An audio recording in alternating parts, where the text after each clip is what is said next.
Bonjour et bienvenue dans Dungeon Attack. Aujourd'hui on va parler des pires trucs que j'ai dans ma coloc. Bon, je vais quand même un petit peu préciser, c'est des jeux que moi je n'aime pas, que je trouve mauvais. C'est pas pour autant qu'ils peuvent pas vous plaire en fait, si ça se trouve c'est même le cas. Mais bon, si vous suivez la chaîne depuis un petit moment, je pense que vous savez qu'en général, quand j'argumente quelque chose, je donne toujours un contrepoint. Donc voilà, je vais essayer de faire ça aujourd'hui pour les jeux que je trouve vraiment les pires. En fait, les pires. Et je sais pas vraiment par quoi commencer. On va commencer par un petit, vous savez quoi? On va commencer par Undo. Undo, savoir interdit. Je pense que ce que je vais dire va être valable pour tous les Undo. Bah, en fait, c'est pas bien. En fait, c'est pas un jeu. En fait, c'est ça qui est un peu étrange. C'est que c'est vendu comme étant un jeu de société, mais c'est pas un jeu. C'est en gros un jeu dans lequel on va lire des petites fiches. Donc je vais vous en sortir une. Voilà, donc vous voyez par exemple, là on a une petite carte histoire. Donc le but, je ne l'ai pas précisé, c'est en gros de retracer une histoire pour empêcher qu'il se passe un malheur, un meurtre, quelque chose de grave, voilà, ce genre de choses. Et en fait voilà, par exemple cette carte, elle va vous donner un petit descriptif de la situation dans laquelle vous êtes, et ensuite elle va vous donner 3 choses. Donc par exemple, là c'est faites en sorte que la chose ancienne soit un récipient immaculé d'immortalité, un cierge éternel d'invocation, un vieux grimoire d'invisibilité. Et en fonction de votre réponse, en fait, vous allez tirer une carte qui va définir là où va votre histoire. Donc, c'est tout. En fait, c'est tout. C'est-à-dire que tout ce que vous faites dans ce jeu, eh ben c'est ça. Donc, bah, alors déjà, bon, moi je trouve ça pas ouf. Pour moi, il n'y a pas de gameplay. Il y en a techniquement pas. Ok, admettons. Par contre, je peux comprendre qu'une lecture interactive en groupe, en fait, ça puisse plaire à du monde. Ça, c'est un truc dont je suis parfaitement conscient, sachant qu'il y a plein de thèmes, qu'il y a plein de boîtes et que ça coûte pas un prix excessif. Donc, moi, je trouve ça pas bien, mais en soi, je peux comprendre si c'est votre délire. Si vous aimez bien les trucs un peu narratifs, où il n'y a pas beaucoup de gameplay, où c'est assez simple, vous pouvez jouer avec n'importe qui, même des gens qui jouent pas à des gros jeux, je peux comprendre que ça puisse plaire. Mais pour moi, je trouve ça vide. Je trouve ça vide et un peu triste. Donc Undo, alors, c'est pas un truc auquel j'ai envie de rejouer, forcément. On va attraper une autre petite boîte. Vous savez quoi? On va attraper One Piece pour une poignée de berry. Bon, alors celui-là, j'en ai fait une review. Elle est vieille, n'allez pas la regarder, elle est pas bien. Alors, dans One Piece pour une poignée de berry, vous allez jouer un des personnages iconiques de One Piece. Et vous allez en gros devoir récupérer plus de berry que vos adversaires. Alors, le jeu en gros, c'est un espèce de jeu de cartes un peu take that. Vous voyez, il y a un espèce de plateau central. Voilà. C'est pas beau, hein. Alors, le jeu est vraiment pas beau. Et un des trucs que je reproche le plus, au-delà du fait que le gameplay soit réellement pas fou, c'est qu'il n'y ait aucune direction artistique. Donc ça, c'est une carte attaque. Vous voyez, c'est genre une frame de l'animé découpée, mis à l'arrache. Je vous la pose là, voilà, si vous voulez la voir sur l'autre écran. Mais ça aussi, c'est une carte attaque. Et ça aussi. Et ça aussi. Elles ont toutes la même illustration. Toutes. Regardez ça. Comment c'est pauvre. Qu'est-ce que... Il n'y a rien de design graphique là-dedans. Regardez-moi ça, c'est des frames de l'animé, il n'y a même pas un travail dessus je sais pas, d'embellissement, une volonté en fait de proposer un jeu qui soit un bon produit dérivé adapté du manga. Alors moi je l'ai déjà dit, je ne suis pas forcément un fan de One Piece, mais c'est pas pour autant que je souhaite pas aux fans de One Piece qu'ils aient un jeu bien, joli, qui soit intéressant au niveau gameplay, et en fait... Bah, ce jeu-là, en fait, il fait aucun des deux, hein, ou des 3. Je sais plus combien de points j'ai donné. Sachant que, en plus, la boîte qui fait le jeu, Hobbies, en fait, ce n'est pas une boîte qui, à la base, fait des jeux de société, c'est une boîte qui fait du merchandising, et qui alimente, en gros, les Micromania et les trucs du genre. Donc, vous savez, les trucs de produits dérivés cheapos, avec pas forcément beaucoup de qualité derrière. Bah, c'est eux. Donc ça, en fait, c'est...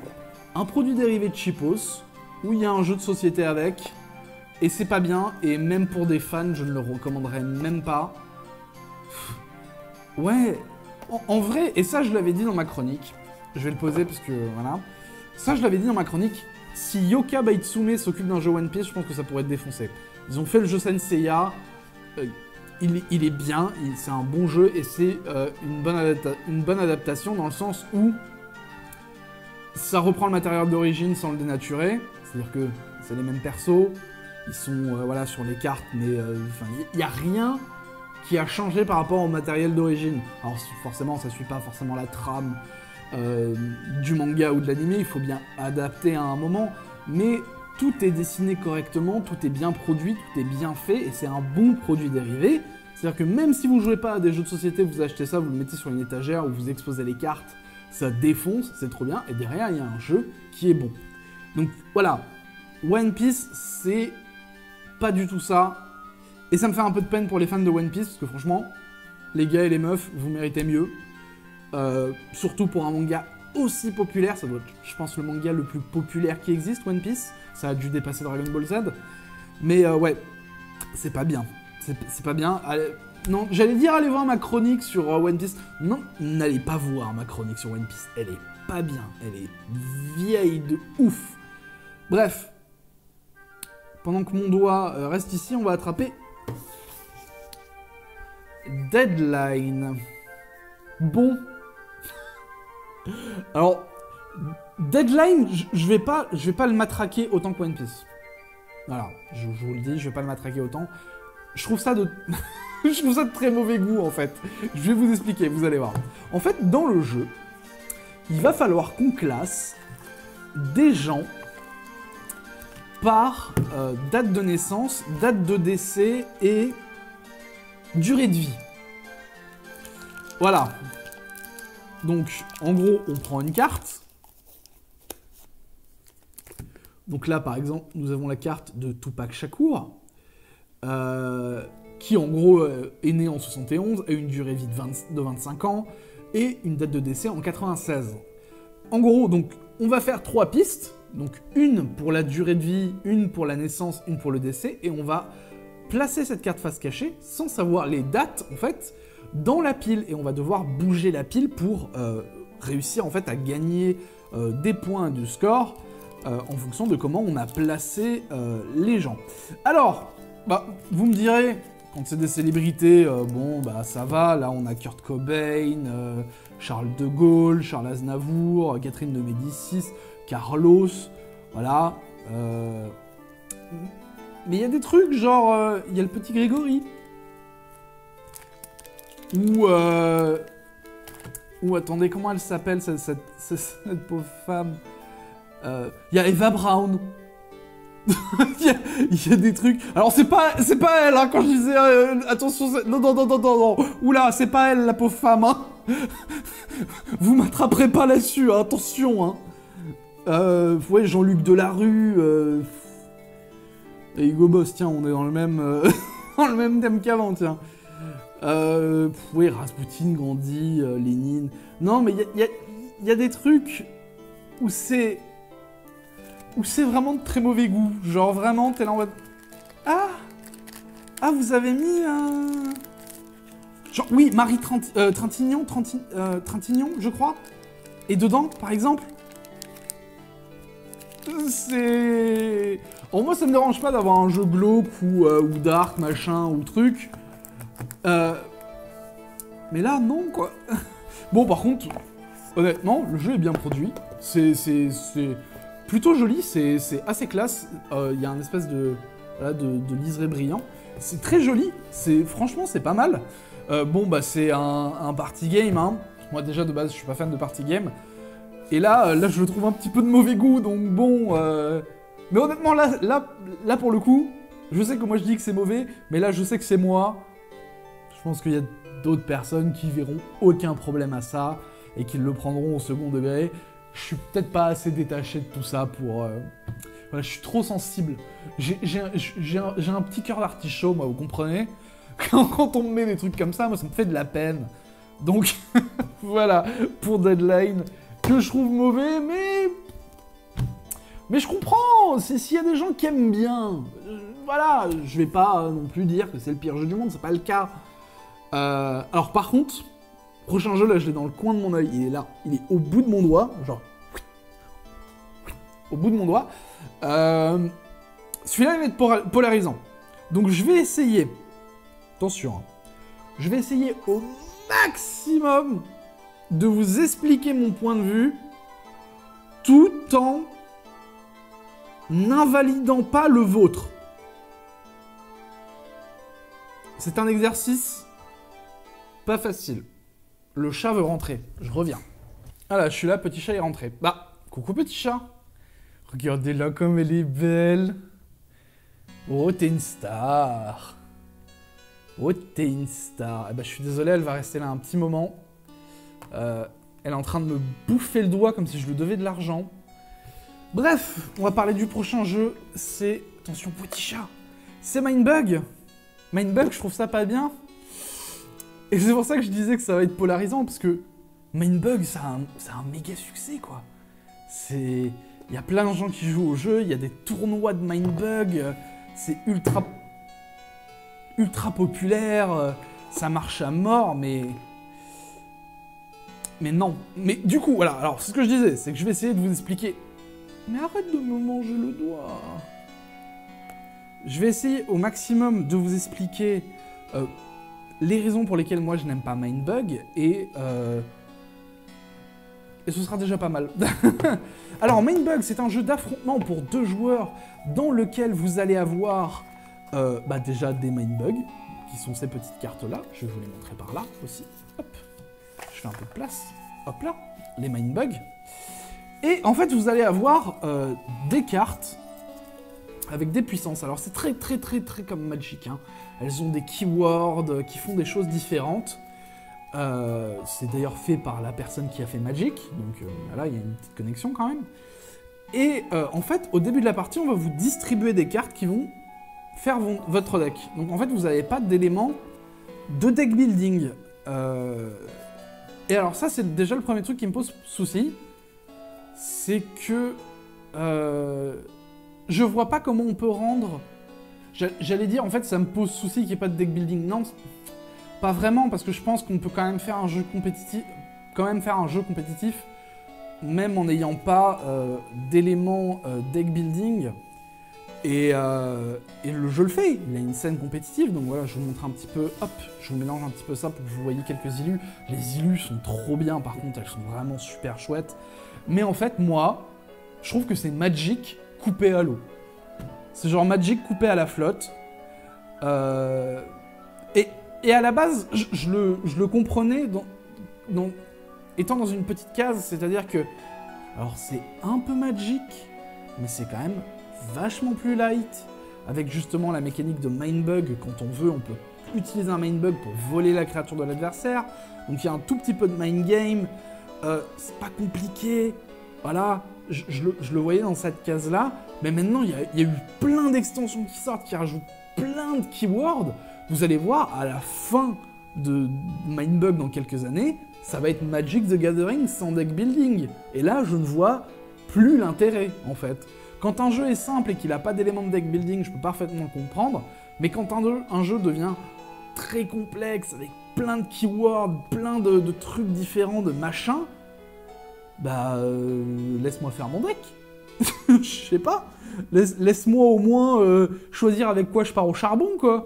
Enfin, voilà. Mais, encore une fois, moi, ça, pour le coup, je suis parfaitement conscient que c'est complètement objectif de ma part. C'est complètement subjectif de ma part, pardon.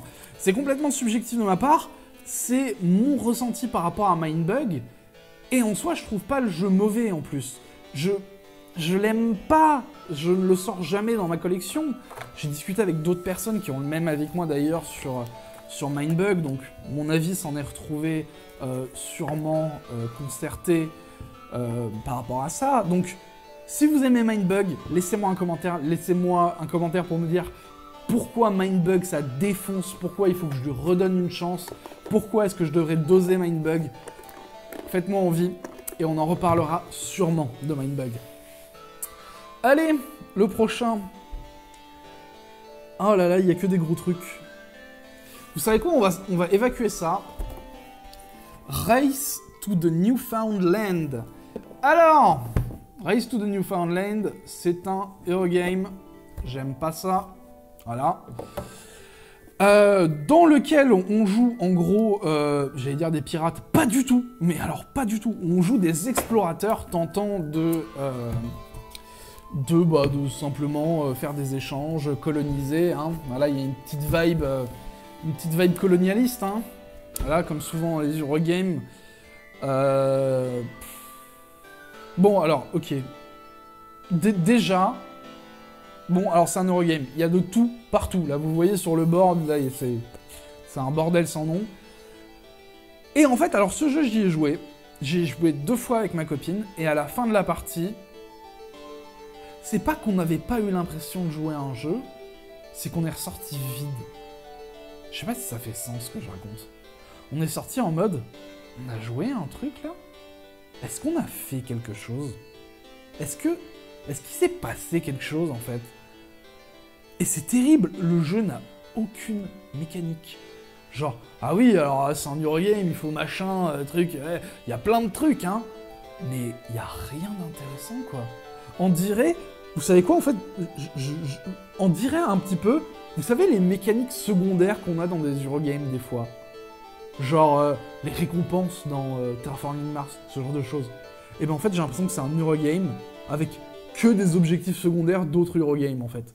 Il a pas une mécanique stylée qui le différencie des autres. Il n'a pas le combo de Terraforming Mars. Il n'a pas l'aspect un petit peu puzzle d'Ark Nova. Il a rien. Ce jeu est mauvais. Alors celui-là, par contre, pas vous mentir, il est moche, il est mauvais. Je veux plus y jouer. Je n'y jouerai plus jamais. Et si vous le voyez même dans un bac à solde, franchement, le chopez pas, ça sert à rien.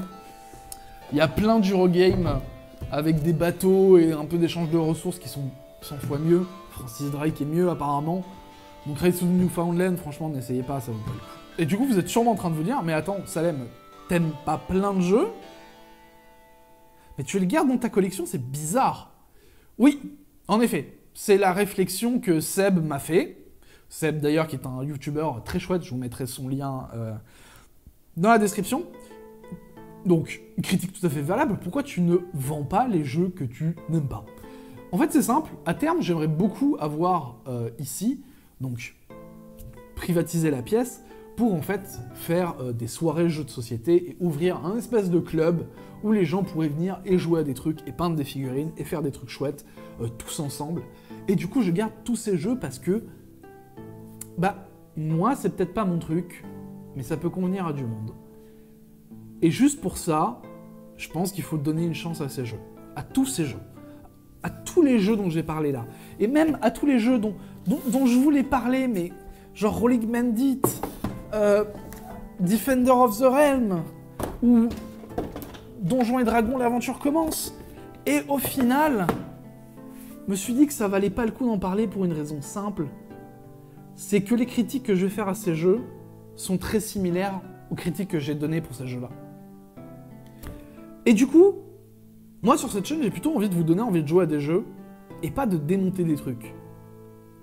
Donc considérez ça plutôt comme une vidéo pour dire que il y a des jeux que vous trouverez mauvais, mais ils peuvent convenir à d'autres personnes. Soyez indulgents. Alors, bien entendu, quand c'est du foutage de gueule comme One Piece, soyez pas indulgents du tout. Mais il y a d'autres trucs, c'est peut-être simplement pas à votre goût.